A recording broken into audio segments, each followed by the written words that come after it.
Memasuki minggu ketiga bulan Mei tahun 2019, pergerakan harga emas stabil. Dijelaskan oleh Andreas, salah satu pedagang emas perhiasan di Pasar Cinde, Palembang. Saat ini pergerakan harga emas belum mengalami pergerakan yang signifikan jika dibandingkan dengan April 2019.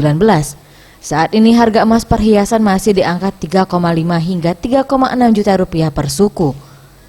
Hal serupa juga terjadi pada harga logam mulia, di mana saat ini berada di kisaran Rp660.000 per gram. Meski pergerakan harga emas perhiasan terbilang cukup stabil, diakuinya dari total transaksi, penjualan emas hanya berada di kisaran 30%. Harga emas masih stabil Kak, di 35-36 per suku. Oke, ini stabilnya sejak kapan mungkin? Udah masuk sebulan ini di sekitaran segitu, 3.600.000, 3.500.000.